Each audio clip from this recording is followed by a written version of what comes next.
5 easy steps for college students. Okay, so you're a student in college and your professor has just given you an assignment to write a 5-page research paper on some topic like, say, well, you're in a psychology class and you get to choose a topic. How about depression? Fine. Your professor further states that you need to have at least 7 good resources for your research paper. While you know you can go to the campus library and search through their computer database for journal articles and textbooks, you also think about how easy it's going to be to go back to your dorm room or apartment and find some good resources online, right? Cool, that'll be easy. So you go back to your room, fire up your computer, and start your online search for information about depression for your paper. You open a browser, go to your favorite search engine, such as Google, Yahoo, or Ask.com, type in the word depression, and yeah, look at that, about 85 million websites. As you browse through your hits, you recall that your professor emphasized that you needed to find good websites for your research paper. Good website? You find yourself wondering what makes a website good for a research paper. Well, when you visit a website, there are 5 main things to look for. These things are currency, authority, purpose, objectivity, and writing style. Let's look at each of these individually. First of all, check for a site's currency. This is whether the information has been kept up to date.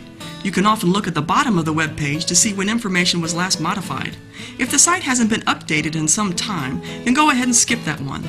If you notice some dead links on the site, this is another giveaway that the page has not been updated in a while. The second element, authority, has to do with the person or people that authored the site, their credentials, who they are affiliated with, and whether they have true authority to speak on the topic. You also want to look for whether there is a way to contact the author, as well as whether there is an accurate list of references for the information that is presented.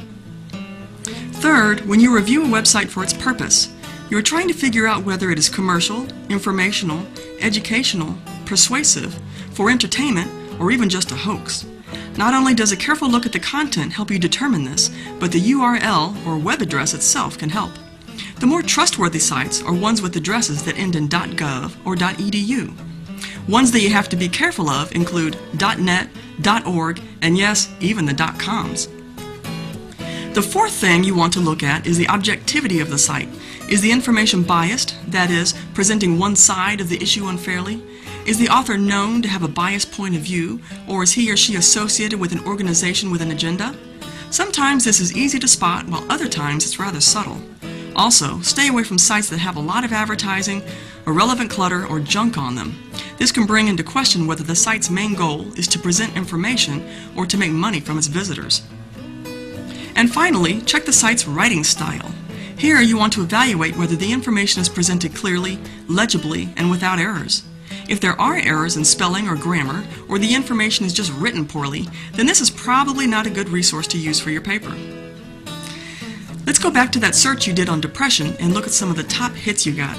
The top 3 are depression.com, the National Institute of Mental Health, and Wikipedia. Ah, Wikipedia.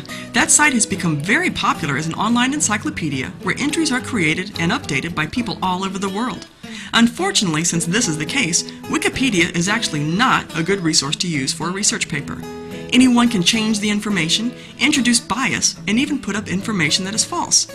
A classic example of false information in the form of a hoax occurred on March 14, 2007, when it was reported in a Wikipedia article that Sinbad the comedian had died of a heart attack. He was actually very much alive and well. Let's take a look at the first site, depression.com. This site is a .com, but the purpose of the site seems relevant to our topic. The site also appears current, and the writing style is appropriate. The main problem, however, in terms of using it as a resource for a research paper, has to do with its objectivity. This site is sponsored by GlaxoSmithKline, a large pharmaceutical company that makes Wellbutrin, one of the many drugs used to treat depression. However, when they talk about medication, they don't mention other common drugs that are made by other companies. Clearly, this site is not objective, and its purpose is to promote its product. The second website that came up on your search is from the National Institute of Mental Health. Right off the bat, this site is looking good. It's a .gov, its purpose is to educate the public, it's authoritative and cites its own resources, and it's objective, current, and written well. This is a very good resource for your research paper. Go with it. So, as you review some other websites to determine whether they are good resources for your paper, how can you remember what to look for? Well, how about Kapow! Currency, authority, purpose, objectivity, and writing style. If you can remember that acronym, you're good to go. Give your research paper that solid academic punch. Kapow!